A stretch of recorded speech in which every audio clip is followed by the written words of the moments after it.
Sasabak sa boxing ring sa April 12 si pambansang kamao Manny Pacquiao. Pero hindi muna siya nagbigay ng detalye kung sino ang kanyang makakalaban. Kung si Floyd Mayweather Jr. man daw ang makakasagupa niya sa ring, payag daw si Pacman kahit walang premyo. May report si Lay Alves.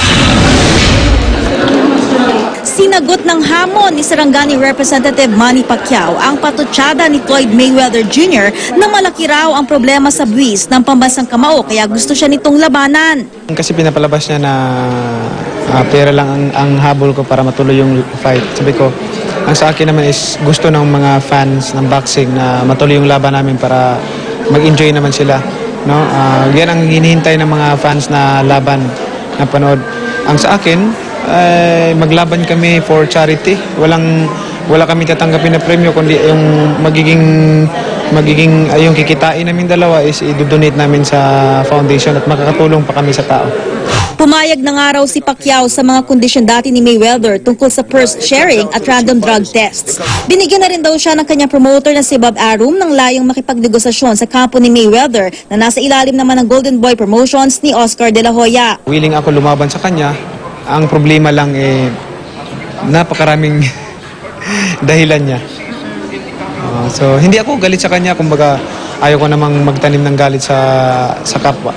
Pero sa tingin ng pambansang kamao, mangyari man o hindi ang pinakahihintay na laban ng boxing fans, wala na siyang dapat pang patunayan. Para sa akin, kung matuloy man ang laban o hindi,